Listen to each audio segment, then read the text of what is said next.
Karen, just to be clear, you didn't do it. We know who did it, Steve. We know.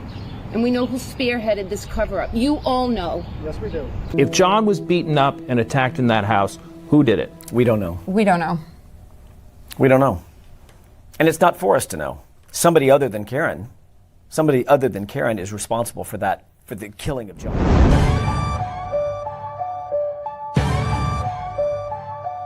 Yeah.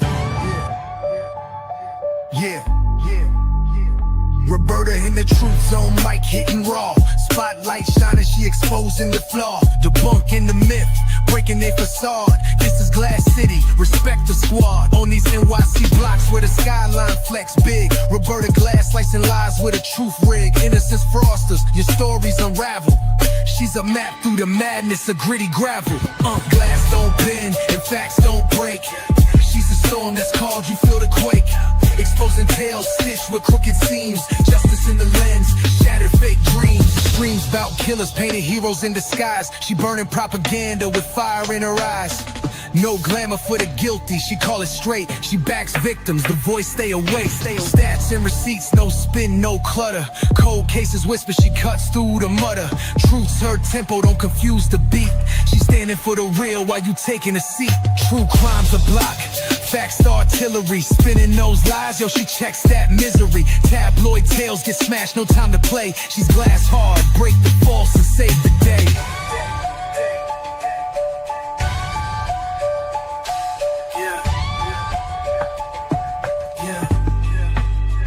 True crime's a block, facts the artillery. Spinning those lies, yo, she checks that misery. Tabloid tales get smashed, no time. Okay, here we go. Dixie Doodle, hey Jude, Angela, Cat in Hat, Mark Carr, hello everyone. Wanted to talk today about David Yannetti, Karen Reed's lawyer, with you guys. It's an extension of what I talked about yesterday, where I think I proved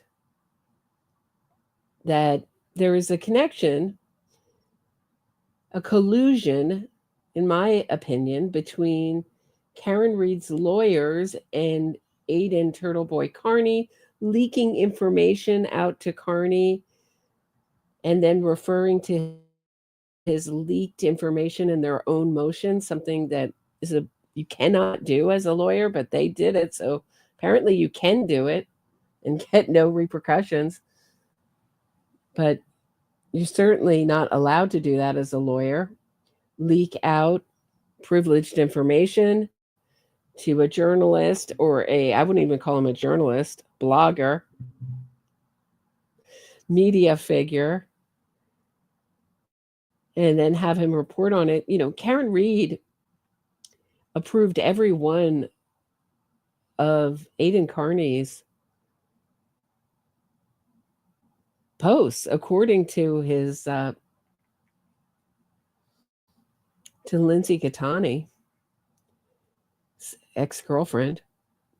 So that depends on whether you believe her. You believe that's true. He said he also found her difficult to work with. Very controlling. She also says she's controlling in the ID Discovery doc. But today I'm talking about David Yannetti and his past triumph, what he considered really is like his triumph. And he mentioned it in court, his case of Roland Douglas Finney Jr., the killer of Maryanne Alexander, who was 22 years old and described as a sweet person. We're going to get into it. He said it was like a miracle getting this convicted killer out of prison. Also a sexual deviant. And we're going to go into it. So let me start out so if you read the media, what you're going to hear about this case is very much in line with this. if you only take the media at a surface level, what you hear about this case will be something along the lines of this. And this is Kevin from Yellow Cottage Tales. This is the way he describes the case, and this is some of his own ideas and some based on actual media But his report. first big case, and this is the kind of case that when you're in law school, you dream about this kind of thing. I mean, what people dream about in law school, I would think, not that I've been to law school, but everybody would dream about that big case where you get someone who has been in jail for a long time and is innocent, and you win them a new trial and you get them out of jail. Yannetti had that experience. Now, I'm not sure if this client was actually innocent, but from his mind, he was. That would be a good, that would, I laughed so hard, mate. Did you hear that? Because in his mind, he was innocent. So he's reading David Yannetti's mind here. He knows that David Yannetti wouldn't want to get out someone who's totally guilty, confessed more than once to the crime, and all evidence points to. Definitely not, right? You would think definitely wouldn't want to do that, right? This is so funny. Now, I'm not sure if this client was actually innocent. That would be a good thing to check out, Kevin, before you talk about it. It would be, just a good thing to check out. But from his mind, he was, and he did get him a new trial, and he did win. Now, this case the guy's name was Douglas Finney, P-H. Right. You wouldn't want to get out a killer on some kind of technicality, right? It was only on the basis of actual innocence, right? You're so sure? Inney. Douglas Finney he was a mentally challenged adult who was. Now that's totally untrue. He served in the military. I don't believe you can do that, but that's something that these innocence fraudsters use when they want to get someone out of prison. They claim that their IQ is so low. We saw that with Purvis Payne, Brendan Dassey, Jesse Miss Kelly from the West Memphis 3. It's an often used tactic of innocence fraudsters to claim that there's somehow mentally deficient, especially with people who confess. Was 46 years old at the time of a murder that took place in 1980. And this was in Lowell or near Lowell, Massachusetts. There was a 23-year-old nursing student, Maryanne Alexander, I think was her name. Maryanne Alexander. She was 22. And so that'll give you a little idea of just the media reports on this.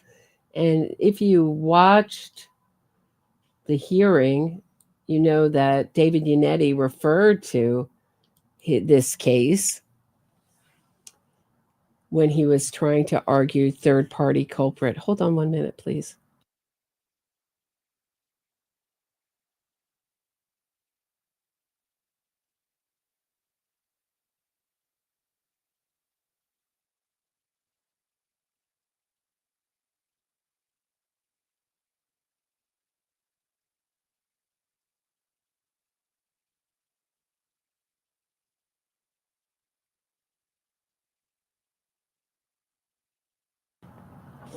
Okay, thanks. Sorry about that.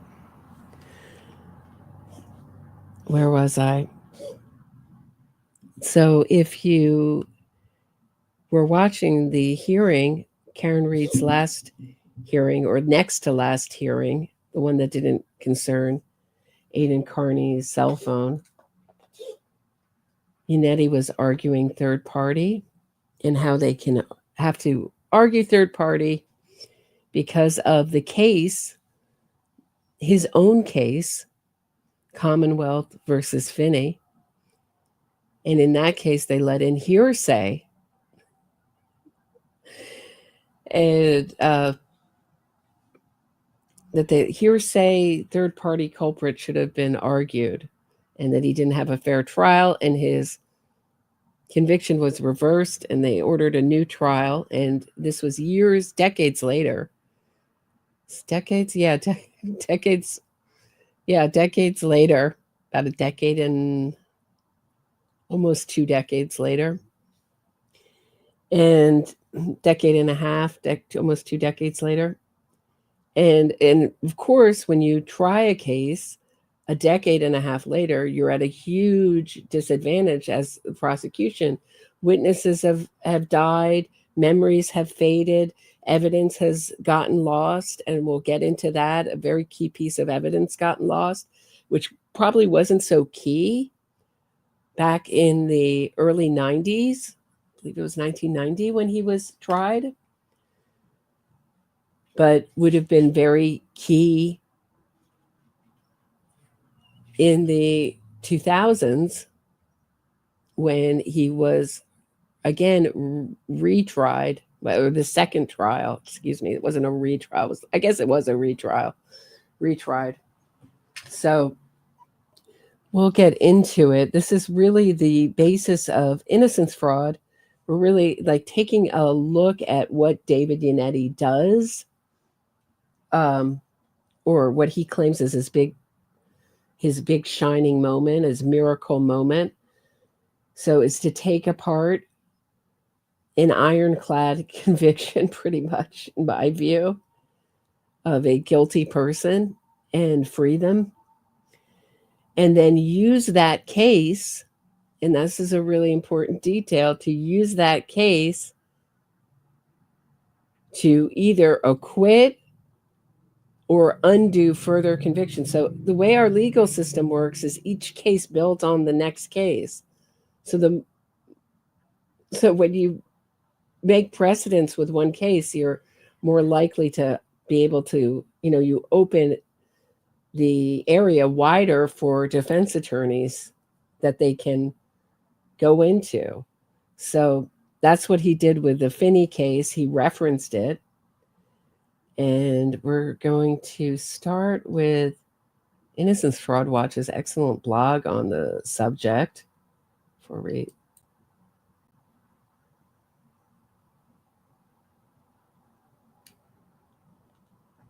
have so many windows open, it's crazy. Do I have this open? Hold on one second. Here we go.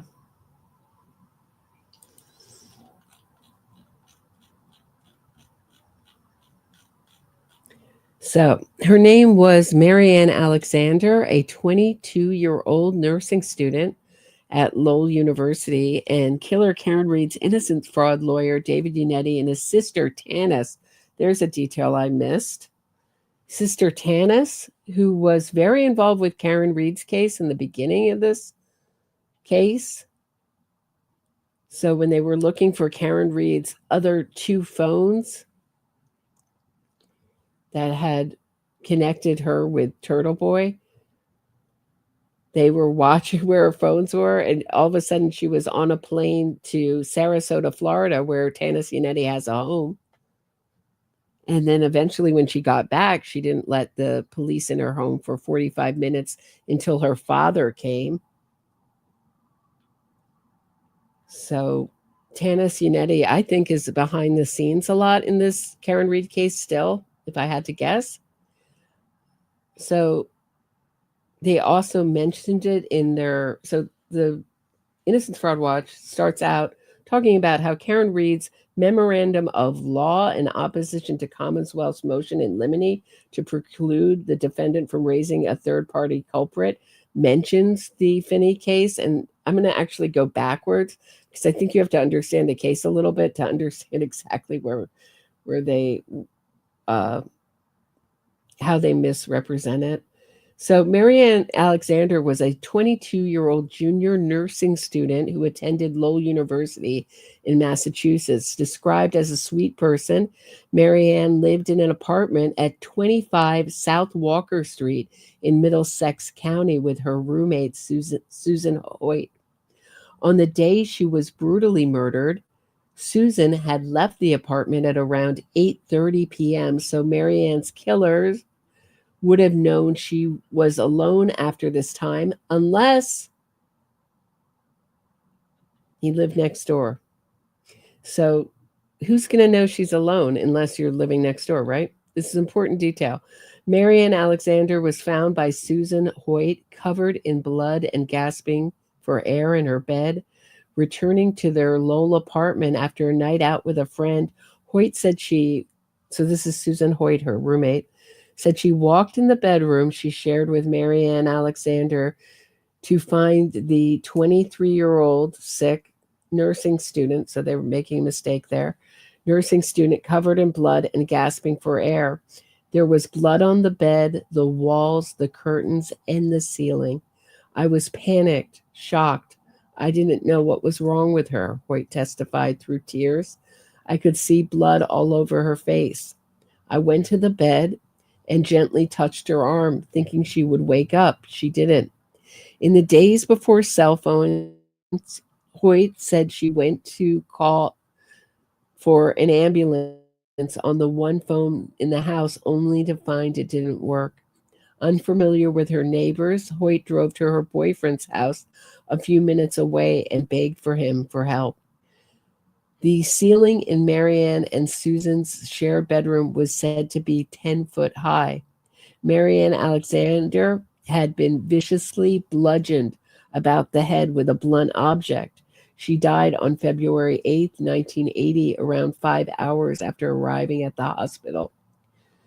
Maryanne Alexander's 36-year-old next-door neighbor, Roland Douglas Finney, Jr., a prolific peeping Tom, was the number one suspect. He had previously broken into Maryanne and Susan's apartment and stolen their underwear. Roland Douglas Finney Jr. was born in Santa Barbara, California on August 29, 1943, to Roland and Douglas Nee McCoy Finney. It was another 9 years before this sadistic murderer was arrested and finally confessed to his murder. On July 26, 1989, Police Inspector David Toussaint and State Trooper Edward Forrester visited Roland Finney at his workplace, Wang Laboratories. From there, he was taken to Lowell Police Station. He admitted to the police that he had taken photographs of the victim and the other women living with her, but stated that he had disposed of the photographs.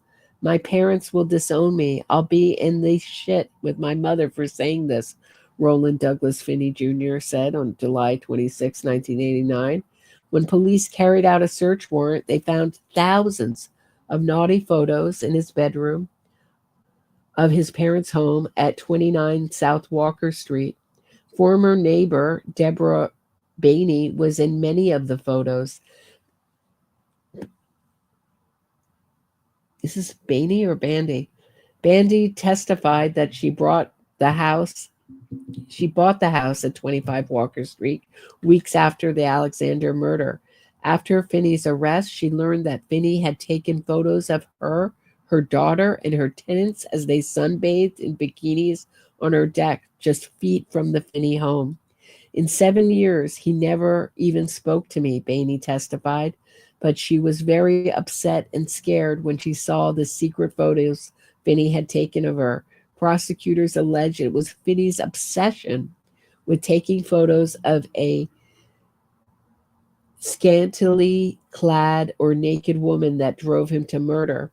Doris Finney knew about her son's voyeuristic paraphilia and stated of the photographs, I told them it was not a good thing to do and to get rid of them. When Roland Finney finally confessed to his murder, he gave police details that only the killer would know, including the color of Maryanne Alexander's nightgown. Okay.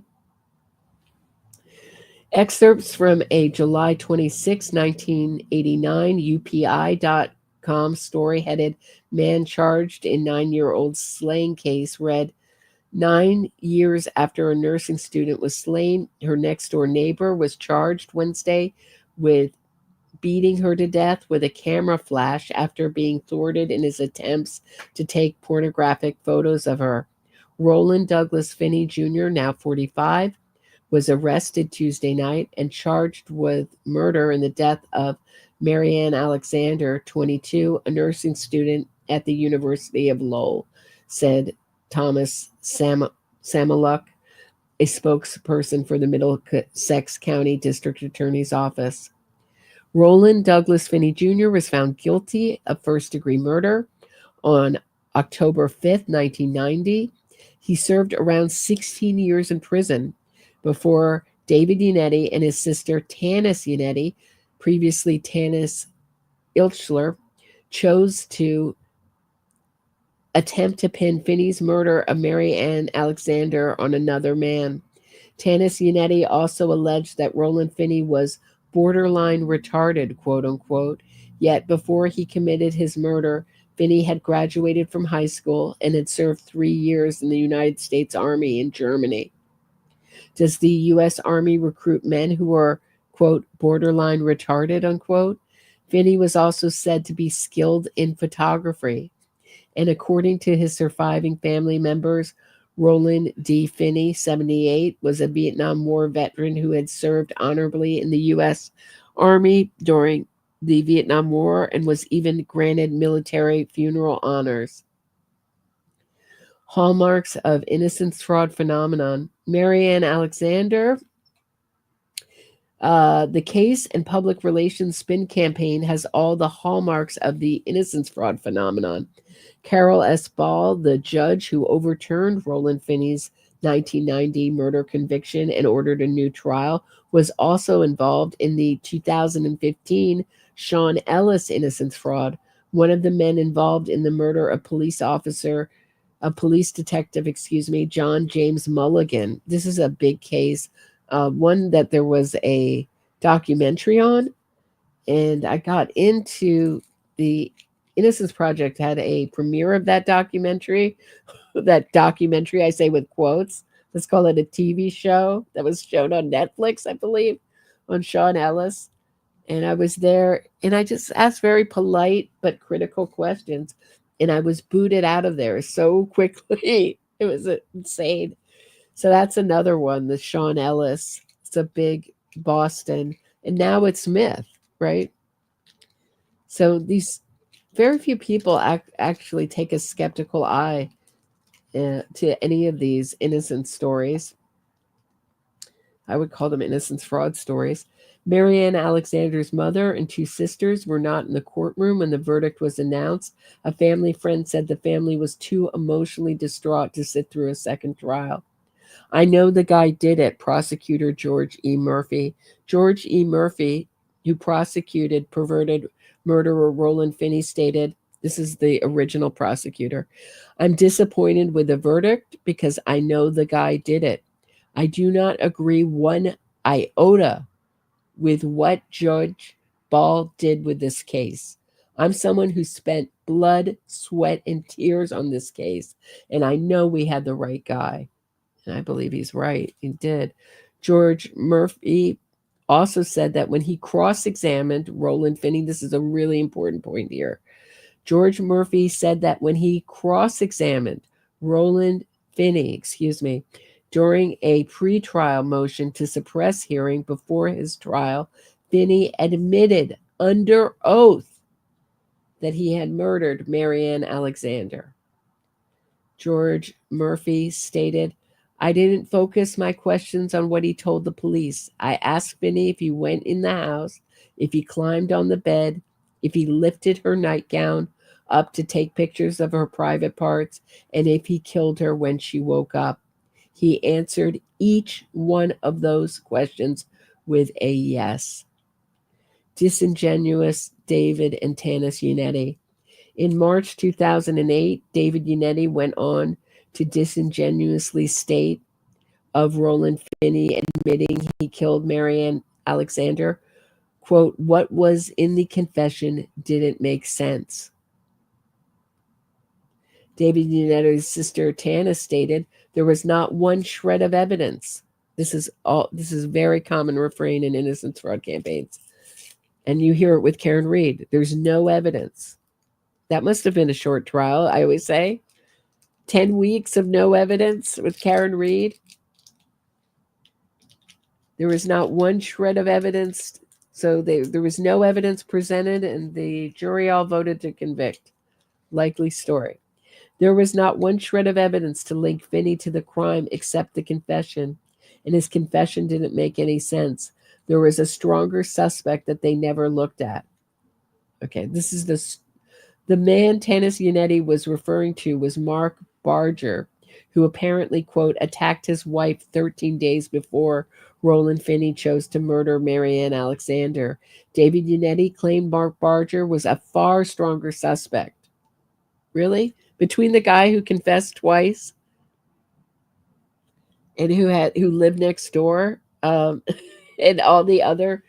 Also, there was a triangle-shaped dent or mark in Maryanne Alexander's head, which matched his camera flash. And they're going to say that this was done by an axe because Mark Barger carried an axe around. So it's very similar to the way that they're trying to say that the marks on John O'Keefe's arm were done by a dog bite, to say that Maryanne Alexander's marks were done by this axe and not the camera or the camera flash belonging to Roland Finney. Do you see how these are all very similar? They're using the same similar tactics. David Yannetti claimed Mark Barger was a far stronger suspect and claimed that there was a ton of evidence pointing to him and he was never investigated. And on March 25th, 2025, during a pretrial hearing for Karen Reed, David Yannetti stated of sadistic and psychopathic murderer Roland Finney, my client signed a confession to the murder. The third-party culprit lived several houses away within the same city. Several houses away within the same city, but not close, not next door. So did he live several houses away? My understanding is he was in the same city, but not close. Not close. To my mind, several houses away is close. But here he's saying, so he didn't live several houses away. He lived not close, but within the same city. Do you see how he's talking out of both sides of his mouth? My third-party culprit lived several houses away within the same city, but not close, not next door. There was no relationship other than he made a statement about how the victim probably deserved what she got, and she wasn't the goody two-shoes. But there was, there was no witnesses that put the two of them together in any way other than those hearsay statements. No one put him at the scene of the crime. So let's listen to David Yannetti.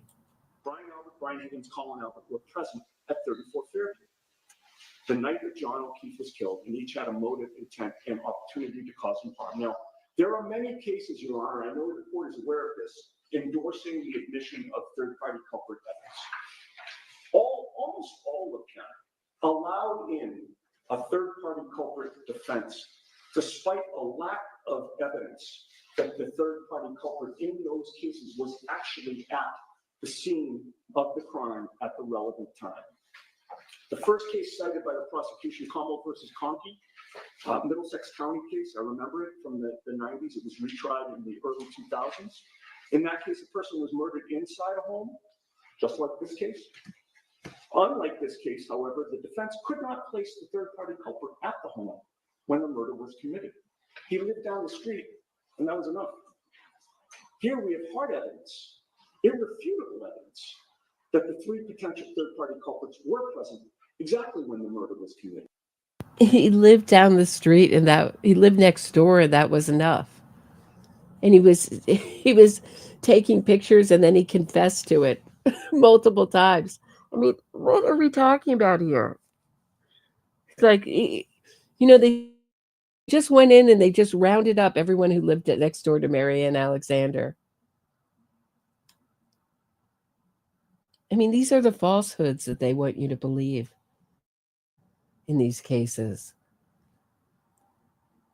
People tried with no evidence. People rounded up just because they live next door.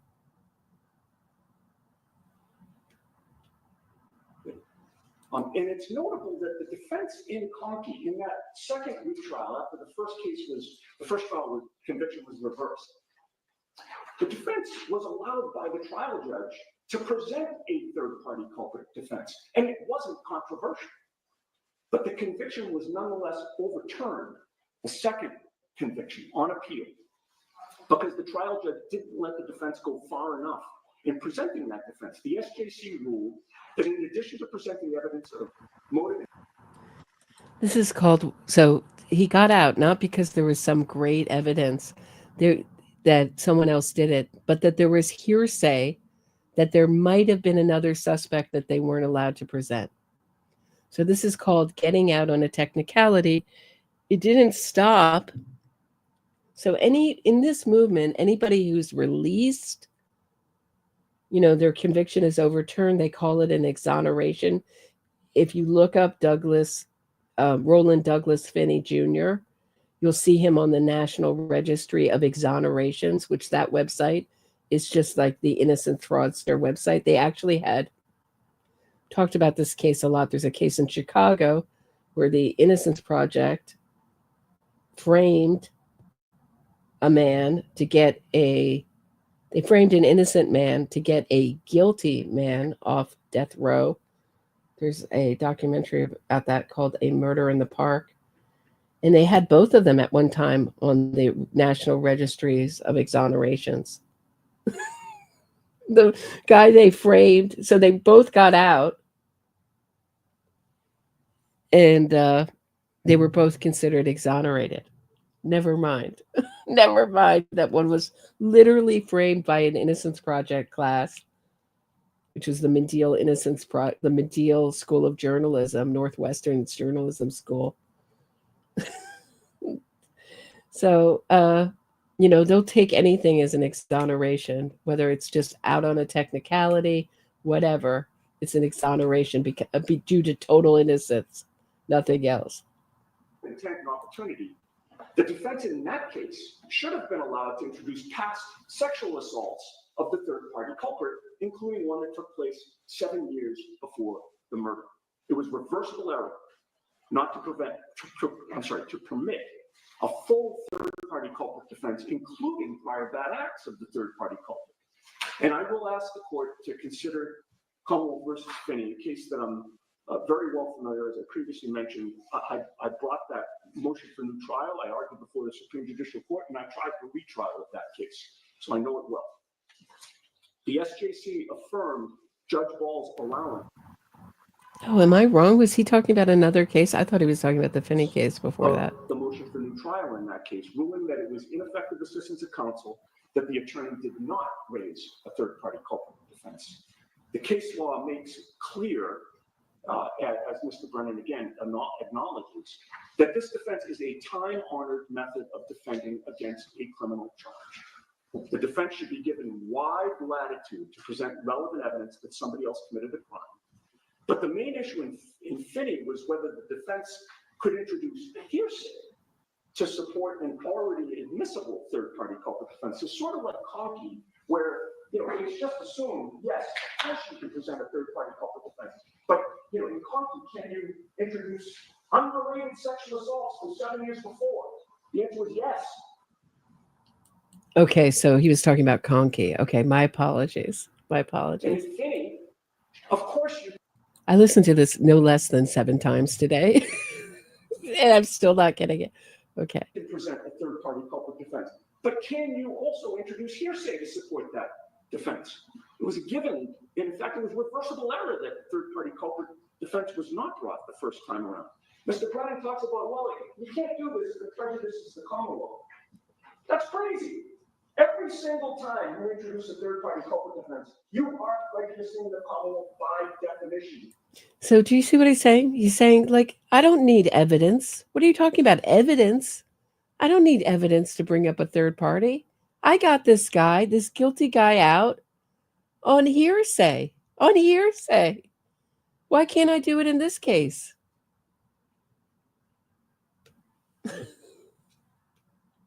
And Brennan, here's where I get a little angry at Brennan. Brennan, instead of standing up and saying, "Excuse me, Your Honor," counsel got that, Mr. Yannetti got Roland Douglas Finney off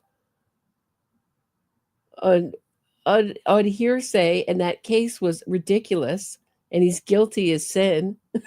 Instead of saying that, here Hank Brennan is taking, he's like, well, that case was different because the guy washed his clothes that night. That was unusual. He washed his clothes. I mean, even Hank Brennan's version of the case is so skewed and ridiculous and doesn't even resemble the actual court record when you look at it. And I've included all three Supreme Court decisions in the, people want to dig into this case, in the description of this episode and a lot of other information. But by the time Hank Brennan's talking about it, it doesn't even resemble the case anymore. Because I don't know if these lawyers are afraid to stand up to other lawyers. But I'd argue that guy was guilty as sin and he got him out. What are you talking about?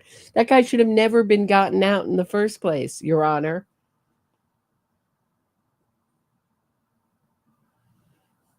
The judge was wrong. I mean, we're letting people out on hearsay evidence, and then they had to retry them. And that will tell you something, that the Commonwealth was so confident in their case. Years and years later, that they retried him, even with missing evidence, and we'll get to that. It's like a key piece of evidence that really could have proved, I mean, really shut the door on that in that day and age when it finally came around, when they retried this case, that suddenly, strangely was missing. And depends on how you're thinking, whether you think it's a, we'll get into it. You're not going along with their theory of the case. Mr. Brennan's agreed that we would deign to present this defense. And I would note, Judge, you know, there's I believe a certain amount of gaslighting going on here, in that on one side of his mouth, he talks about he wants Ms. Reed a fair trial. But we've spent weeks where he's just trying to knock out all our evidence, just limit everything. He's, I believe, acting more like a defense attorney than a prosecutor in that regard. But regardless, you know, in terms of these cases, Mr. Brennan said that they all have third-party culprits who have relationships to the alleged victim and/or relationships to the scene of the crime. Finney did not.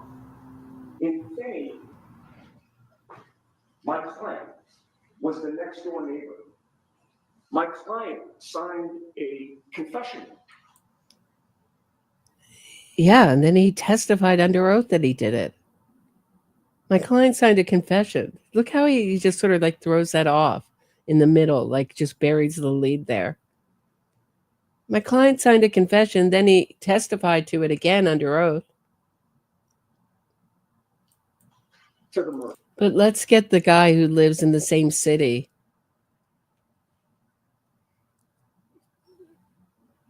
Because his wife says he washed his clothes that night.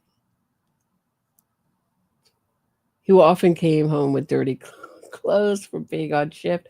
It's nuts.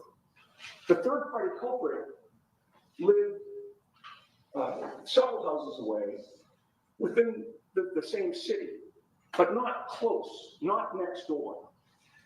There was no relationship other than he made statements about how the victim. Right. So if you make statements about someone you probably don't even know that she deserved it, if you're angry at women, then you did this crime. He was never charged with it, tried for this crime. And that's the way so many of these innocence fraud cases end up. Well, who did it? Who killed Maryanne Alexander? And the answer that people like David Yannetti want you to say is, well, just not Roland Finney. Well, who did it then? If not Roland Finney? No one. No one did it.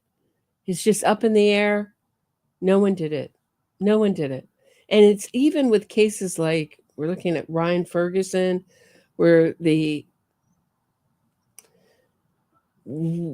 co-defendant is in prison for it and one guy is out. We're supposed to think that who did it? Not Ryan Ferguson. The answer is no one. They'll try to blame serial killers like they did in Heyman Lee's killer's case, Adnan Syed. Anyone but the accused. And that's very similar to what's going on here. I mean, if you look at my opening, who did it? The answer is not Karen Read. Anyone but Karen Read.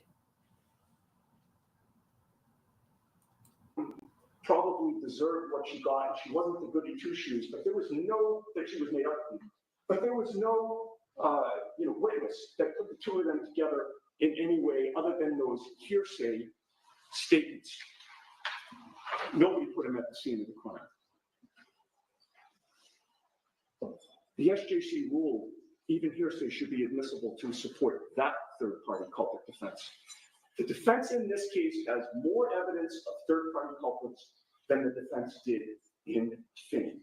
We're not asking this court to allow into evidence hearsay, as was admissible in Finney. We're solely seeking to introduce the crux of a third-party culprit defense, which is evidence of motive, opportunity, and means, all of which Brian Albert, Brian Higgins, and Colin Albert had. That's the nuts and bolts of a third-party culprit defense.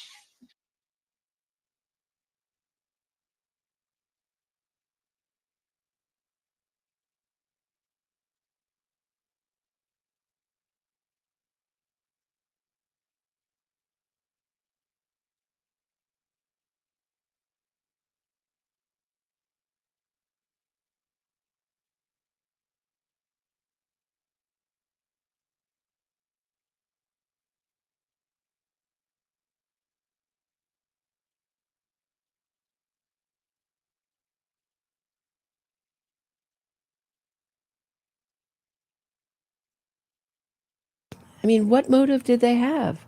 What motive did they have? What motive did they have?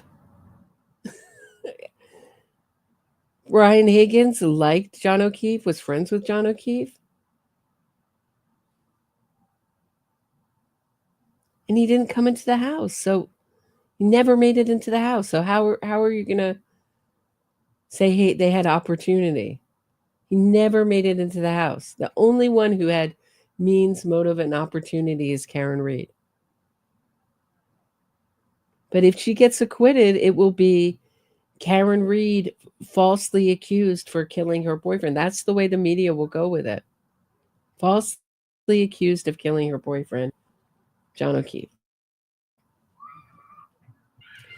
Innocence Fraudster and Daniel Medwed. Innocence fraudster Daniel Medwed is on the board of trustees at the New England Innocence Project alongside innocence fraudster Sean Ellis. So that's very typical of this movement. So if they can lie, cheat, steal, in my opinion, and get someone off by defrauding the courts in some way, they can get one judge to buy whatever they're selling them and get this person off. Then they will go into and work for the Innocence Project. And that is what Karen Read said she wants to do, is go in and work for wrongfully accused and convicted people. The day after, and we see it again and again, people who get off somehow and become lecturers or figures for the Innocence Project and get paid huge sums to lecture about their wrongful conviction. Amanda Knox is one. The day after John O'Keefe's funeral, which took place on February 7th, 2022, Daniel Medwed promoted the propaganda put out by WBZ CBS Boston News. On February 2nd, 2022, WBZ TV CBS Boston News published a story headed Karen Rhee free on $50,000 bail in death of boyfriend Boston police officer John O'Keefe. The author of the web story falsely stated investigators have video of the incident from a Ring doorbell camera. WBZ TV, CBS Boston News did not bother to correct their propaganda until May 21st, 2024, over 2 years later, by which time the damage had been already done, aided by people like Daniel Medwed. During the process of transcribing the story, which has been accurately reported by iTeam on air, inaccurate information appeared in the web script, which stated investigators have video of the incident from a Ring doorbell camera. This is not what the iTeam reported. The story has been corrected. On February 8, 2022, GBH Morning Edition aired a show called Evidence Indicates Boston Police Officer's Death Likely an Accident.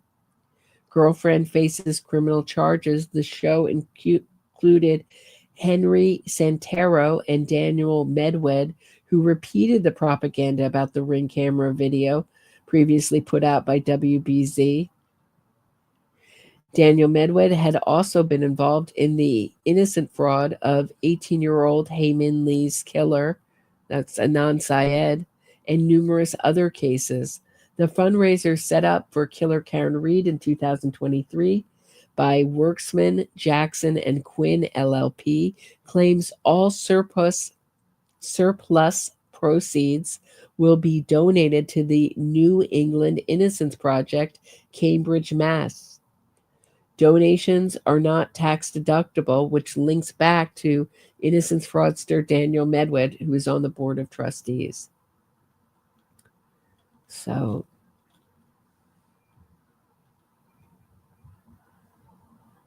he was like an early advocate, Daniel Medwed, of Karen Reed.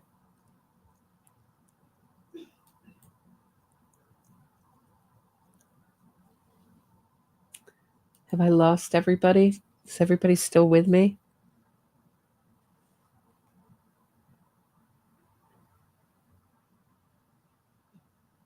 If anything, she killed John to be with Higgins. I don't think so. I think she just,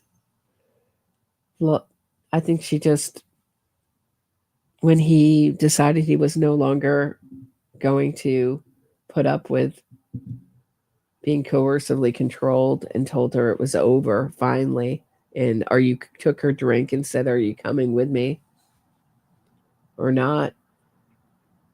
She backed into him 24 miles an hour with her foot 75% on the gas pedal,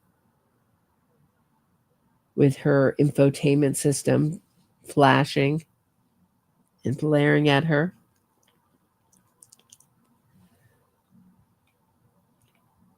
But I was disappointed in Hank Brennan that he didn't say, like,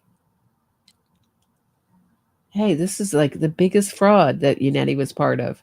Why are we considering a fraud to help another killer? Why is one killer's fraud advantageously used to help another fraudster? All right, I'm going to take a quick break. We'll be back in a second. Don't go anywhere.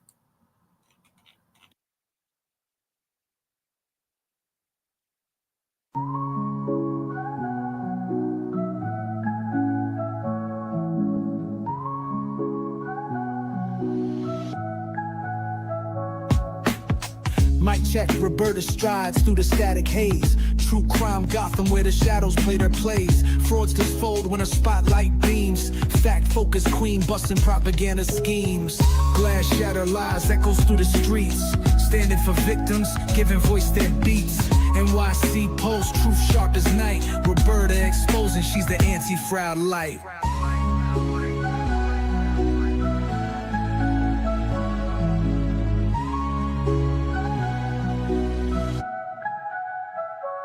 Hard-cash warrior, dissecting state and defense. Twisted innocence, claims breaking pretense. Gotham's truth seeker cuts clean with the blade.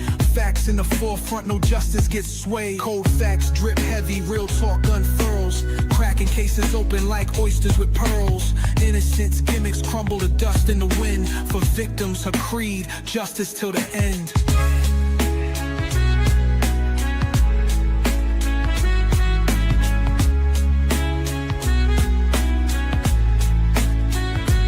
Headphones blazing, she drops heavy artillery. Narratives twisted, meet blunt object civility. Roberta got receipts that unravel the ploy. Exposing the lies these fraudsters deploy. Glass shatters lies, echoes through the streets. Standing for victims, giving voice their beats. NYC Post, truth sharp as night. Roberta exposing she's the anti-fraud light.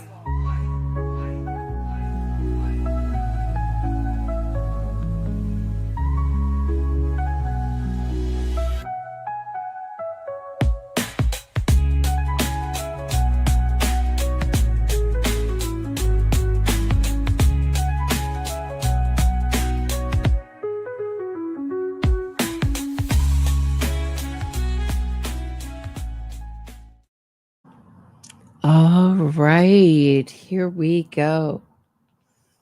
Ba-ba-da. All right. No, hey, Jude asked me, did you notice how Karen Reed described her infotainment car? When was this thingy? She said it wasn't beep, beep, beep. It's not beep, beep, beep. It's like I've actually played it. It's like a high, whiny, very, very unnatural sounding pitch. But it gets louder and more insistent the closer you get to something. She couldn't have missed it. She was mimicking you, I think. I don't know. What was this? I don't think so, but maybe. It's always possible. She's very aware of all of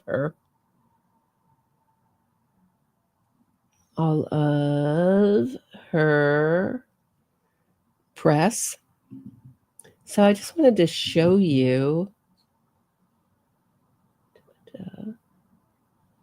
in this. Let me just make sure I have it up. This is from the Sun. So when they're getting ready to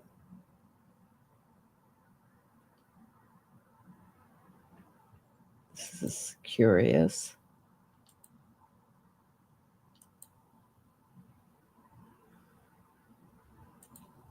So here's a key piece of evidence that went missing. Murder trial, hair evidence now missing. A single strand of hair. Now, this is curious because I don't know how many of you are familiar with Making a Murderer. And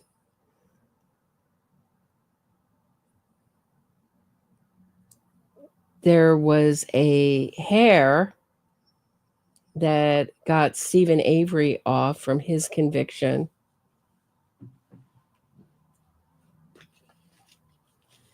And in that, it was a hair with a root, because at that time, a hair with a root was the only way you could identify DNA. Now DNA has advanced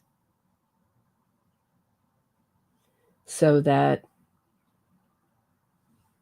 you can identify it without the root. But he was accused of SAing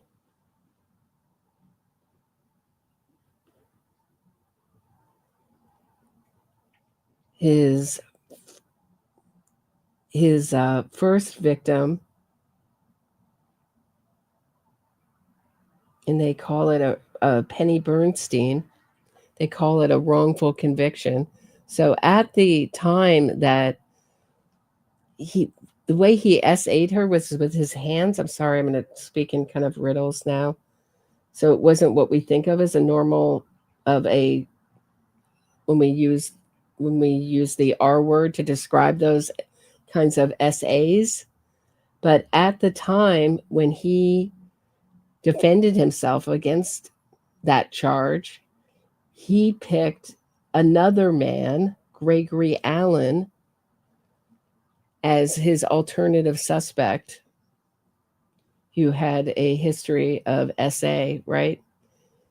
And lo and behold, they found a hair with a root in his file, and that it belonged to Gregory Allen. But what you don't know is that Stephen Avery also confessed to the SA of Penny Bernstein, and that hair with a root that belonged to Gregory Allen was at the same time, discovered around the same time that Gregory Allen was asking the Innocence Project to take up his cases. So when Michael Griesbach, who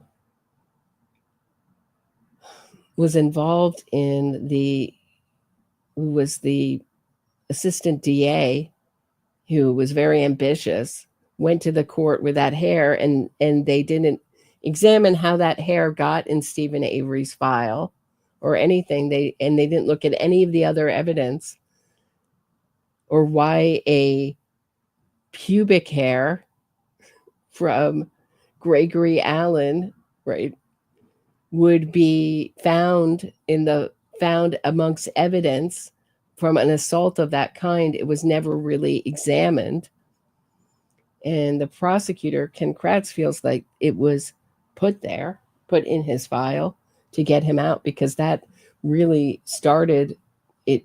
He got a big settlement for his wrongful conviction, and it really cemented the power of the wrongful conviction movement and changed laws in Wisconsin to their favor. So here with Maryanne Alexander, we have a hair with a root found amongst evidence that 2 decades later is missing, right? The hair with its root had been fairly useless for the past 2 decades because the science wasn't available. But just as science DNA testing made it possible, the single strand of hair which could clear or convict accused killer Roland Douglas Finney is now missing. State crime lab. So this could be a coincidence, or someone could have taken it and disposed of it. Those are the 2 options we have, right? Could be a total coincidence. Over time, it could have gotten lost. Or they knew that it was going to, with the way that DNA had developed, it would have shown Finney to be guilty. And someone on the side of his legal team got it disposed. State crime lab analyst Eric Kozer testified yesterday that he went to do DNA testing on the strand of dark brown hair in January 2007. He found the envelope that held it was unsealed and the hair missing. I found nothing in the envelope, Kostler testified during Finney's murder retrial in Lowell Superior Court yesterday. Koster said he told his superiors at the lab, but nothing happened. The hair was missing. This was major league news and no one flagged it, defense attorney David Yannetti asked. So the last time anyone saw the hair, which was different from Alexander's hair, was in 1980. Koster testified after it was removed from Alexander's bed sheets.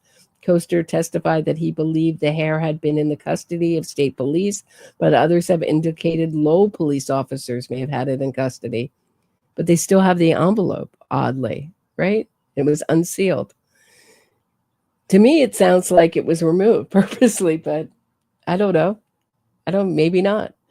Yannetti, maybe the seal broke loose and the hair fell out. I don't know. Yannetti argued there is no forensic evidence that ties Finney to the murder. Well, none now, now that the hair's gone. But prosecutors say they have strong circumstantial evidence, including a confession that point to Finney as the killer.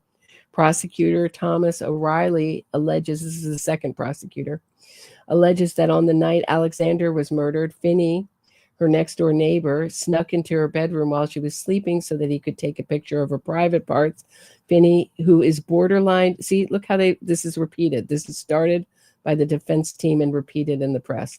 Finney, who is borderline mentally retarded, not at all, served in the military. Hard to do if you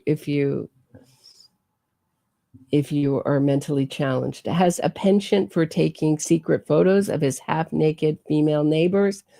Finney allegedly confessed to police that after he lifted up Alexander's nightgown and lowered her underwear, Alexander suddenly woke up.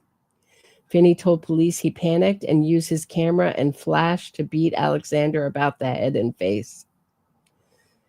Acting Chief Medical Examiner Dr. Henry Niels testified that Alexander died of blunt force trauma to the head.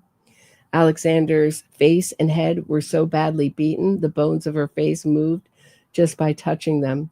A triangular-shaped skull fracture that caused a significant indent in Alexander's skull could be seen in the grisly autopsy photos shown to the jury. Dr. Niels testified that the injury is consistent with either a camera or an axe handle, eye roll, in a small man, just as easily a big man could have wielded the murder weapon. So I'm sure the defense said, well, could an axe handle have caused that dent? And I'm sure he said yes. But it's a triangular shape. An axe handle, does it have, I always think of it, an axe handle having more of a circular oval shape. And a small man just as easily as a big man could have wielded the murder weapon. Yannetti argues Finney's confession was coerced by the police, who failed to investigate Mark Barger. Again, the tale blame the police. The technique of innocence fraud stirs everywhere. Who failed to investigate Mark Barger, another neighbor who had an axe handle and moved out of the neighborhood about a week after the murder. Very similar to Chloe being rehomed, right? This could be a dog bite. Chloe was rehomed. He moved out of the neighborhood. Chloe was rehomed. Barger's former wife testified her ex-husband has sandy blonde hair. Finney, then 46, was convicted in 1990 of first-degree murder, but the conviction was overturned in 2003 based on a report that the jury was never told of another potential murder suspect. So that's that hearsay evidence about the guy who owns an axe. Barger. After serving 16 years in prison, Finney, now 65, is free on $75,000 cash bail and continues to live with his mother at their 29 South Walker Street home pending the outcome of the second trial.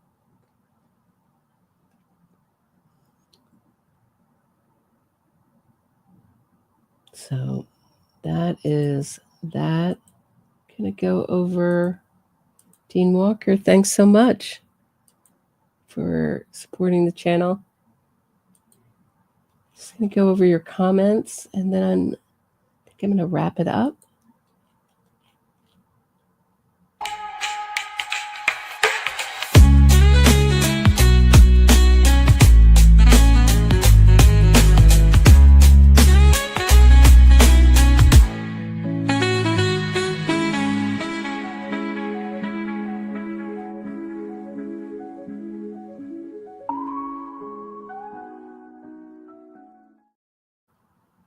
Jennifer Rigby says, Carl Steinbeck, brother counsel, lawyer, the lot of them desperate to keep a big audience. No moral compass. It's horrible. Keep going, Roberta. Tony Bruschi sees through her. There's a lot of fraudsters who are lawyers who do this kind of grifting on YouTube. And you can make so much more as a lawyer than you can on YouTube, which will tell you that they're not very good lawyers if they're on YouTube. You made a fabulous job of reporting and chronicling Kearney, Reed, and the attorney's correspondence. However, it did make me feel physically sick. What despicable people they are. This is what Enigma says. The denials of never having spoken with each other were reminiscent of Jackson having denied in open court that he never spoken with the ARCA star witnesses. So true. Right? They're all saying they're not in communication, David Yannetti. I mean, you know, and he's also trying to tie this to the Sacco and Vanzetti case. Those were, it's like the oldest innocence fraud case. Those guys, those lawyers, their lawyers, Sacco and Vanzetti, told Upton Sinclair that he hustled up false alibis for them in order to get them to beat the charge. It didn't work. They still were convicted. But if you look it up, I think Wikipedia calls it a controversial conviction. It's not for me, but it's being taught all over the country. It's a case of wrongful conviction to impressionable youth. But that was a big fraudster lawyer trying to bamboozle the court for their client. And now over 100 years later in the same court, we have Karen Reed with her fraudster lawyers, my opinion, not a fact, trying to bamboozle the court in order to get their client off. Will it work? Hopefully it will work about as well as Sacco and Vanzetti. Further, the ARCA witness, Dr. Wolf, agreed with Jackson, making them both guilty of the lack of candor cited by Judge Kearney. Not only lack of candor, Dr. Wolf perjured himself, straight up perjured himself. And Judge Kearney's going to have him back. Like, please come back into our court so you can perjure yourself some more and lie to the jury. That was the worst decision by Judge Kearney. I don't think it's going to matter much in cross-examination, but that was a horrible decision for Judge Kearney to let them testify, my opinion. Gwen Gallagher says, all the stuff out there about Karen Reed being framed, how can all these folks be so stupid? They're not stupid. A lot of them know she's guilty. I'm with you, Roberta. Would like to hear you and Carl Steinbeck chat. Come on, put him in his place. I have asked so many people on the other side of cases to come in and debate me, and none of them ever will. And I think that's telling.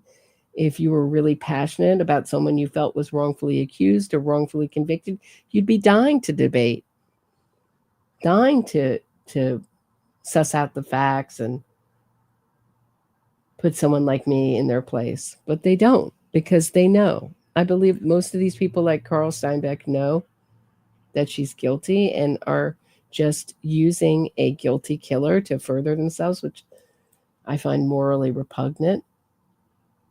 Also, in other news, Karen Reed, before I go, Karen Reed fans had her last standout today.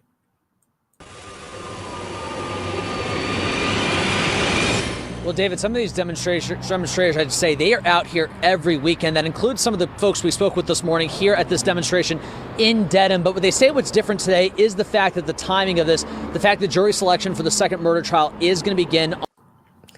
So how many people do you think that is? So I know the signs make it look bigger. One I counted 13 people at. This looks a little bit more like 20 people. This is their biggest standout yet, they say. I mean, this will show you that the Free Karen movement is really just dwindling. On Tuesday. Now, for Karen Reed's second murder trial, obviously we know the story that she's accused of hitting and killing her boyfriend, John O'Keefe, with her vehicle. Her defense team says she was framed. Supporters out here, they certainly agree with that. But what's also different, Jennifer and David, is the fact that for this upcoming trial, they have Judge Beverly Cannoni. She's extended the buffer zone up to 200 feet around Norfolk Superior Court. So this is really one of the last opportunities supporters have to make their voices heard before that trial gets underway. People are not going to be able to hold signs or wear.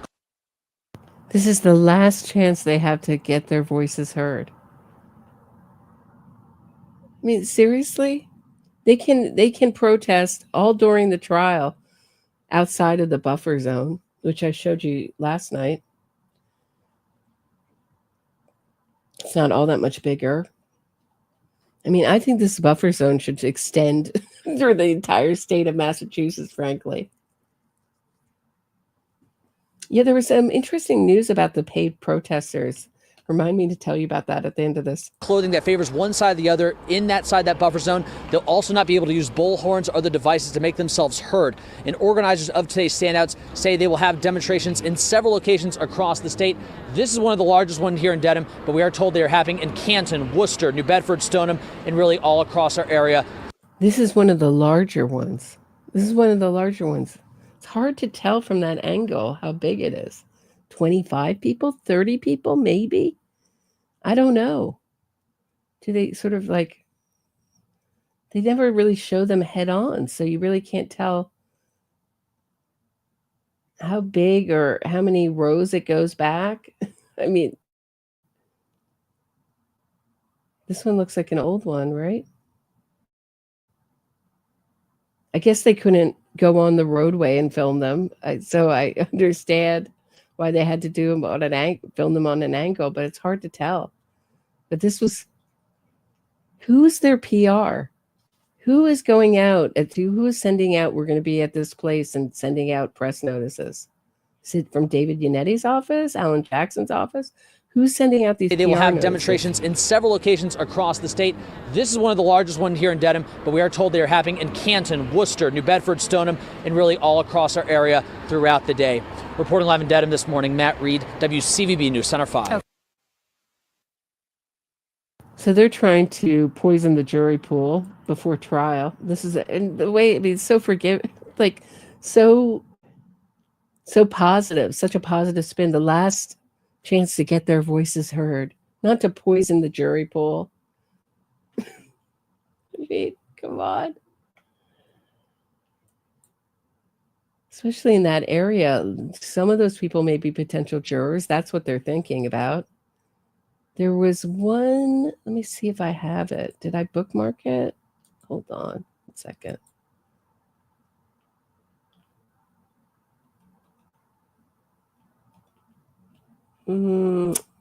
Maybe not. Maybe I'll just have to tell you about it.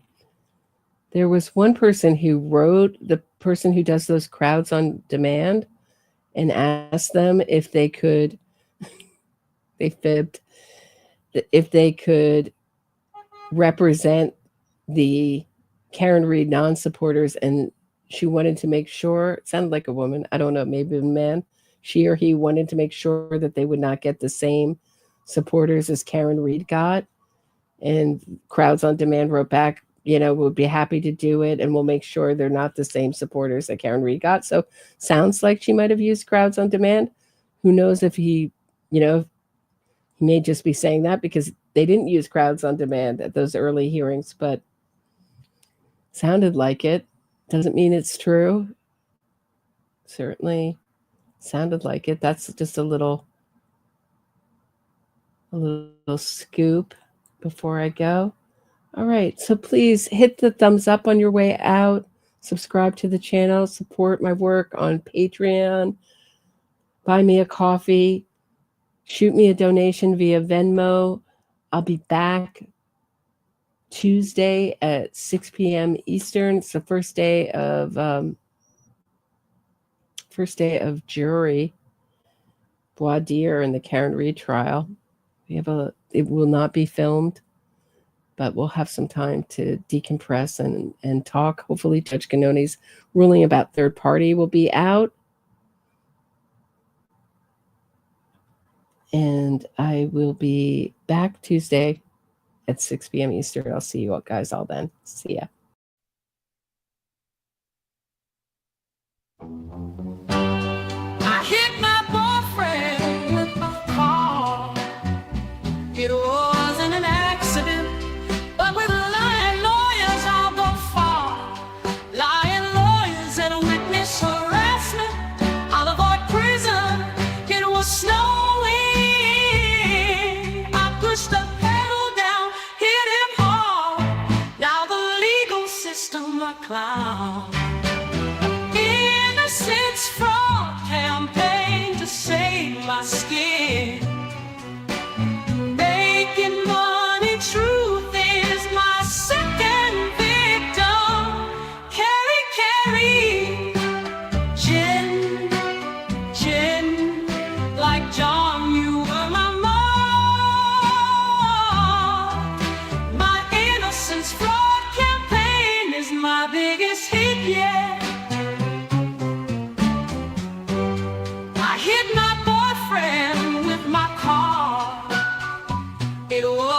an accident, but with lying lawyers I'll go far.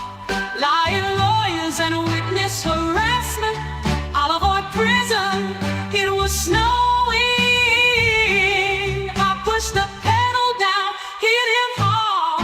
Now the legal system, my clown.